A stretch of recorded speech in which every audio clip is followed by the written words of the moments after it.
Hello and welcome to CTV News Across Canada for Thursday, May 15th. We've got the top local stories from coast to coast, stories that affect you and the country. Thanks for joining us. Outside this centre for evacuees in Lac du Bonnet earlier Wednesday, Colette Ann says she and her dogs had to leave her house at a moment's notice on Tuesday. My neighbor who saved my life, Davy, she came and said that we were being evacuated. Ann's lives off Wendigo Road northeast of town in the heart of the out-of-control wildfire. She's not sure if she has a home to return to. I don't know. It's emotionally and physically just, I'm numb.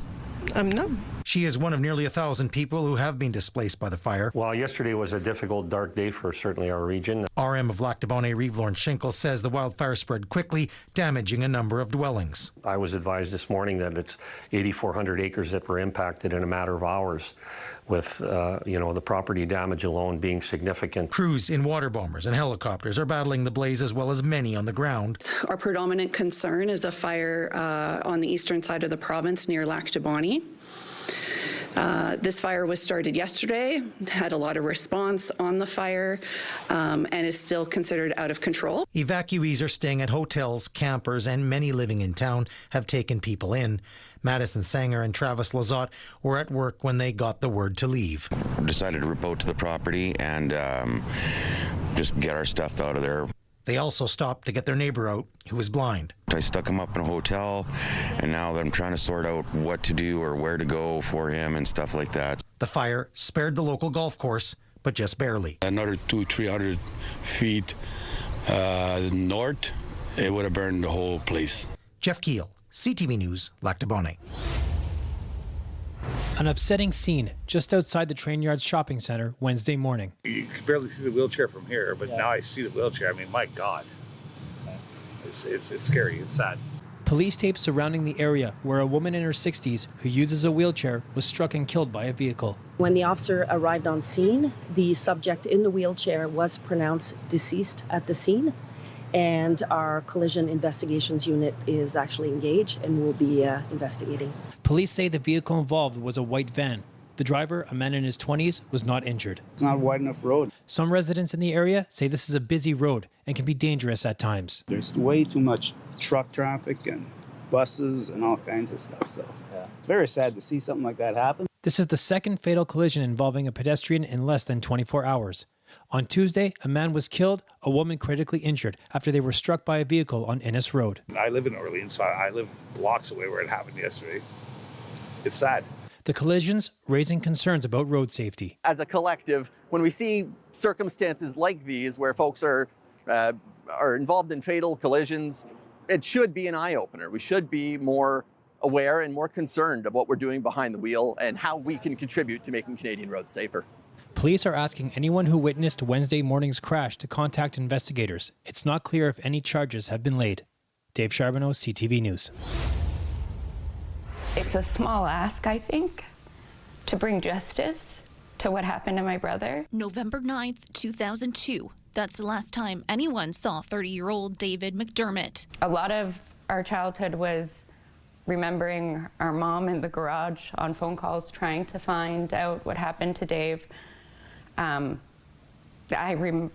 remember that door so vivid, out to the garage of my mom on the phone. He was last seen at his home on Mill Street in Kitchener. Since then, no arrests, no answers, and according to his family, a search that isn't complete. We have to get a search warrant for this, and that's why we put the petition forward, so a proper search is done. David's family now believing answers lie within the property itself. Until a thorough search, including that, is done,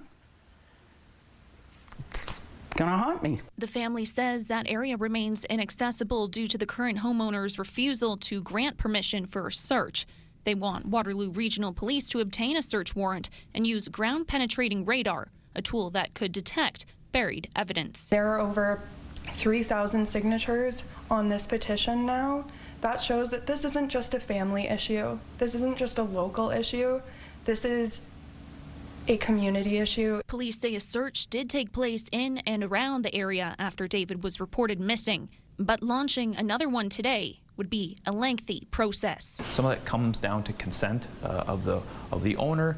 Some of it, and if that doesn't take place, then there's judicial applications that we have to do. We need certain evidence to get a judicial application, and that takes time. CTV News went to the Mill Street property to speak with the current homeowner. No one was home. The ability to do ground penetrating radar is something that we're able to do. It's something that we're still working with the owner of the residence to hopefully come to some sort of agreement. A hope shared by David's family. It's hopefully to give justice to what happened to Dave. Not just to keep his case in the public eye, but to finish what they feel was never completed. There's so much I would want to say to him.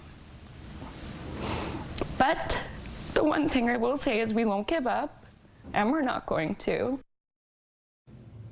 The family will continue gathering signatures for their online petition to support their push for warrant and GPR search. Meantime, Waterloo Regional Police say the investigation into David's disappearance remains ongoing and active. Tony. Okay, CTV's Hannah Schmidt with new reporting on that case. Hannah, thank you for that. Jasmine Barahona's 6-year-old son has only attended Hapay Elementary in East Vancouver for 1 month. There have been no incidents until last Wednesday when he came home from school in a brand new outfit, including new underwear. He said a man took me to the basement and changed him in a closet. That admission from Barahona's son, who was on the spectrum, prompted her to pressure his elementary school and the school board for answers. All she's been told is that an educational assistant was working that day. How are we supposed to ensure that our children are safe and that we're going to feel okay sending our kids here? And there is no answers. CTV News asked the VSB Tuesday whether a staff member had been put on leave. Today, it confirmed that. The Premier also weighing in. Can't even imagine what I would do if my child came home and told me a story like that. David Eby promising Barahona will get clarity. My heart goes out to this parent and we'll stand in support with her to make sure that she gets all the answers she needs. The Vancouver Police Department says it's working with the VSB to gather more information. No one from the school board was made available for an interview. It says staff are in regular contact with the family, ensuring they have access to supports throughout this process. Every single kid, when they go to school, needs to be safe. And anytime there are concerns like this, parents deserve answers quickly. And if they can't get them, the police need to be there, and that's what's happening. As for Barahona's son, he hasn't been back to school since the incident. What was supposed to be a safe space for her child now has her questioning whether he should return. Isabella Zavarisi, CTV News, Vancouver. It's a game similar to tag, but with water guns, and it's taking over high school circles across North America. It's a fun game. We are playing it, and pretty much it's you wear these goggles or anything swimming related, and you try to eliminate your target with a water gun. Using an app, Senior Assassin sends players out to take out targets in a set amount of time, and some cities have seen the game go too far. We haven't fortunately had any major incidents in Calgary yet. I fear that it could be a matter of time. There are youth that are playing this game. Earlier this month, a high school in Guelph was put into lockdown and a student was arrested at gunpoint after someone spotted what turned out to be a painted water gun. The concern is they're carrying replica handguns or water pistols that look like a real handgun. And when police or citizens see that, they treat it as a real handgun. So it does put the youth in danger. Calgary school boards acknowledge they're working with police and school principals to address concerns. Toy weapons such as water guns are not allowed on school property. In the app, it says you can't have a gun like a water gun that looks like an actual gun, which is good. But I think some people have broken the rules, and it's led to other things like lockdowns, people getting hurt. Like it's just to play the game. I think you just got to play smart and play by the rules. Police remind students carrying anything even resembling a weapon can have serious consequences. They want people to be safe while having fun. Some people just go crazy over it. I've seen so many people like they plan, at 9 p.m. let's camp out at this guy's house. Yeah, that's cool. There's actually this one. The girl was literally in a restaurant eating with her family, and they came in and eliminated her. Jordan Canigan, CTV News, Calgary. Actually sent an email last week to me. These moms are so worried about their children, they don't want to show their faces on camera. It's all because they allege bullying has been occurring for years at Aaron Center Middle School in Mississauga. Nothing is being dealt with. Yeah, there's no supervision at all. This mom says her daughter in grade 6 had her hijab ripped off in the washroom. Another time, boys pushed her on stairs, causing her to fall and hit her head. And when she complained of a headache after the fact, it was brushed off by a teacher. She had a concussion. I had to keep her home for a day. And then I looked at, she's like, okay, she might be okay. So she had a minor concussion. And right when she went back to school again with the bullying, oh, you have a concussion, or you're, unfortunately the kids would say you're mentally retarded, you're this, you're that. And they said a lot of disgusting things. Other parents say their children have faced verbal and physical harassment even after officials have been made aware. Some of them were holding his feet, his hands up to the ground. They threw him to the ground, and the other kids were beating him. Like to his stomach, to his face, his head, kicking him. Everywhere from fat and making fun of her nose. And they said to her that you deserve to be called every name in the book. We don't want children to get suspended, but if that's what it takes for kids to say, oh, you know what, I cannot behave this way because there are consequences, that's what we'd like to see.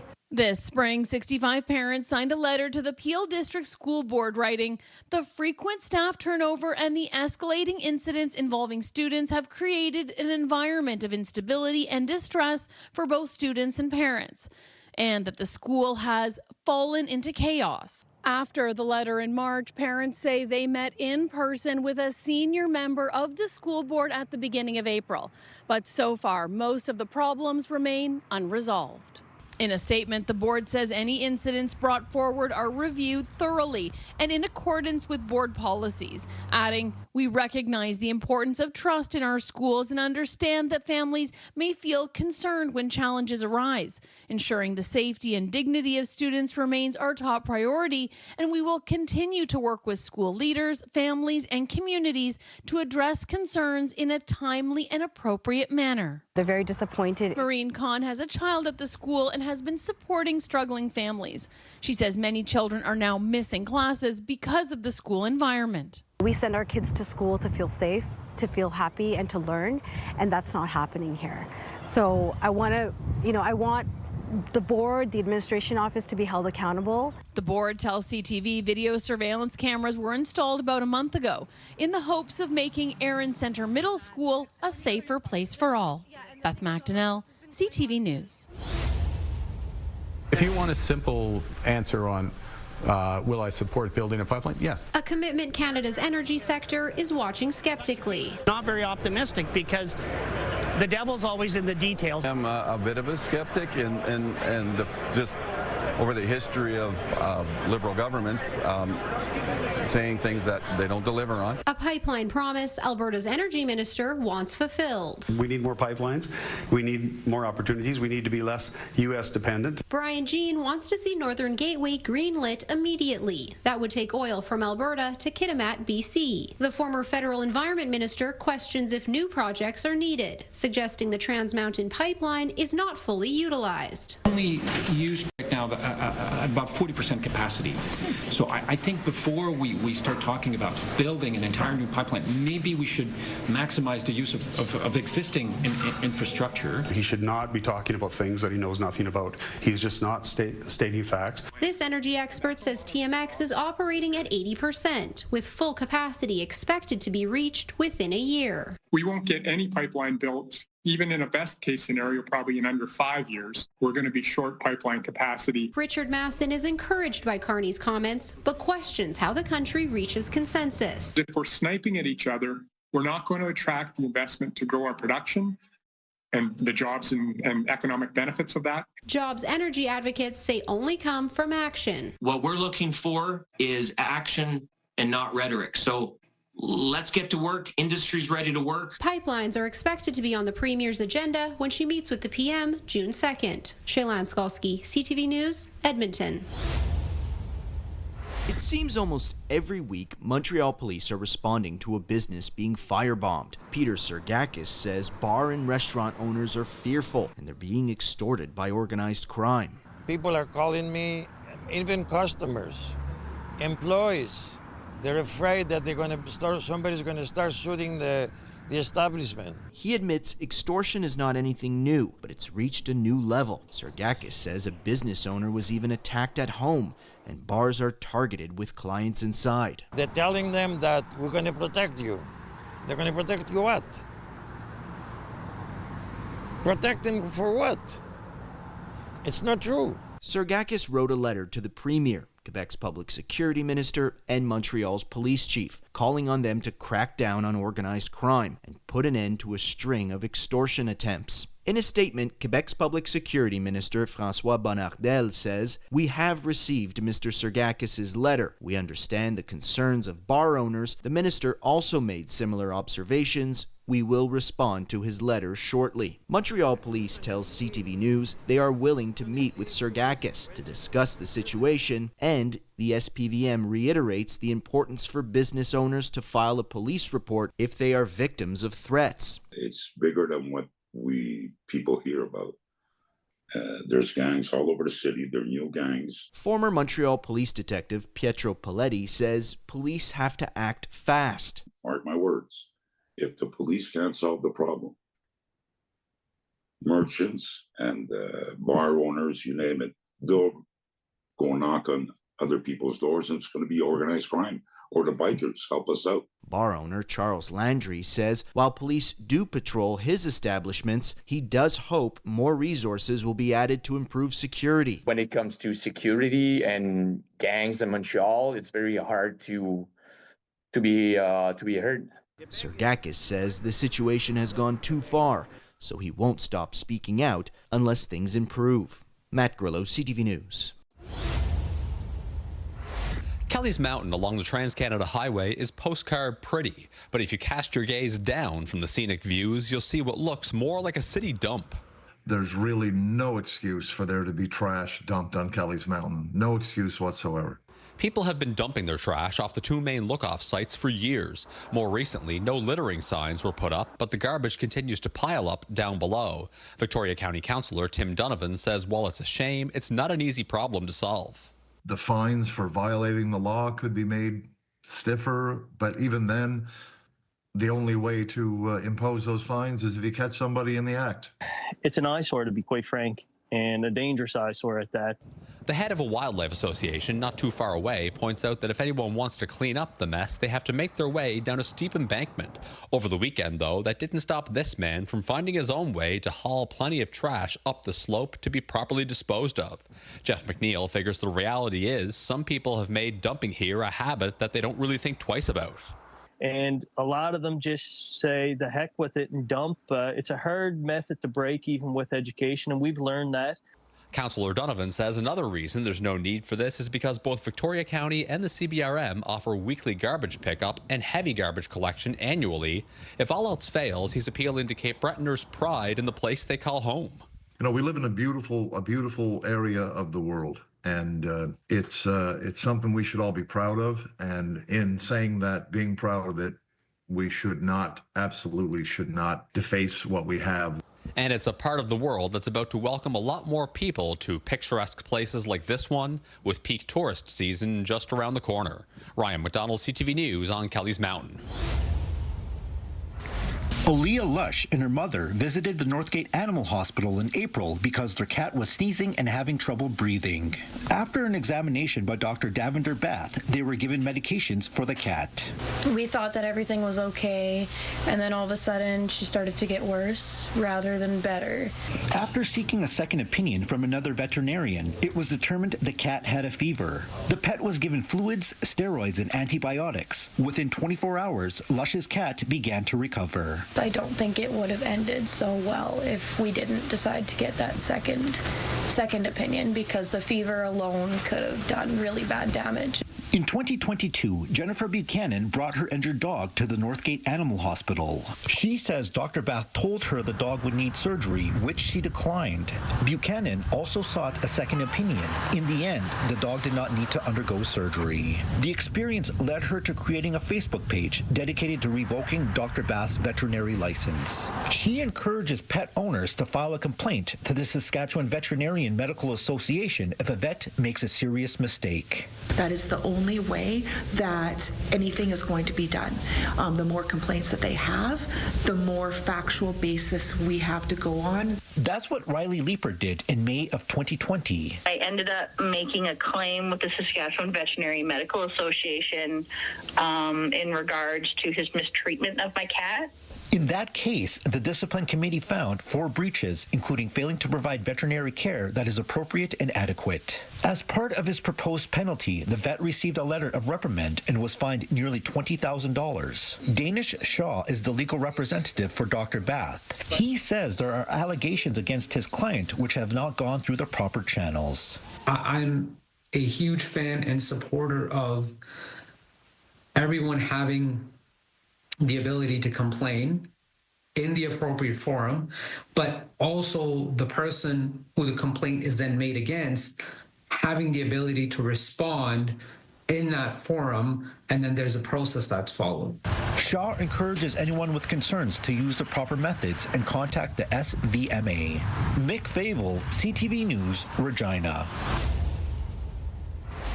If you're being treated in hospital, there is a chance the nurses caring for you are not staff, but private sector nurses working for a staffing agency. Doris Grinspan of the Registered Nurses Association says that's how patient care takes a hit. But if you're my patient and I work with you every day, I know you well. Even if you don't tell me you're feeling worse, I can notice before even symptoms show up. Versus if I'm an agency nurse, I don't know you the same, so I cannot detect those small signs. A new study by the Canadian Centre for Policy Alternatives says public hospitals have paid $9.2 billion over the last decade to for-profit staffing agencies. Report author Andrew Longhurst says contracting out can cost hospitals 3 times that of hiring permanent staff. Increasingly, a lot of hospitals, even in our urban centers, are using private staffing agencies to ensure that emergency departments can stay open and filling the vacancies because wages have not kept pace.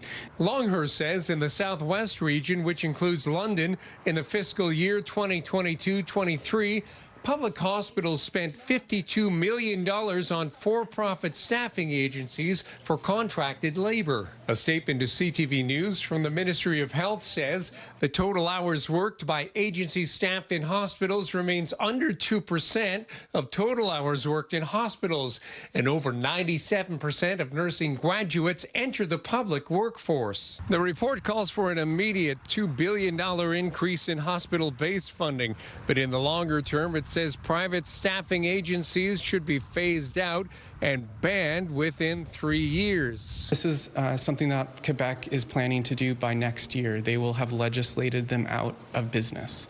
And so that's the direction that I think we need to take in this province. The report recommends a public sector alternative to agencies to ensure temporary staff are available to prevent closures and other disruptions.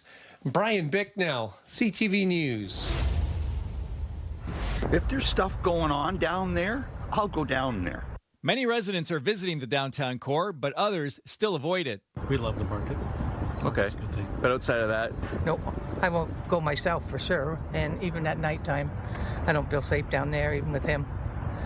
Too many people, too many scary people. According to Chris McLeod, chair of the downtown Windsor BIA, a developer has decided not to invest millions of dollars on Goyo Street. The developer on Goyo that was planning to invest $300 million in our local downtown by building 500 residential units has put his plans on hold because, we don't have a direction for what we're doing with supporting homelessness and mental illness in our community. McLeod says there was a lack of direction in the months after the city decided not to go ahead with the Wellington location for the H4 hub, and that didn't sit well with the developer. Last fall, when that plan went sideways, he kind of pushed the pause button, kept engaged, but when his condition removal came up on April 30th, he decided not to move forward. On Monday, City Councillor Ronaldo Agostino asked administration to look into what other cities are doing when it comes to relocating the emergency shelters somewhere other than downtown. The other day, I was driving with a gentleman from Toronto, and the first thing, we're crossing past Erie Street. I said, I built this building,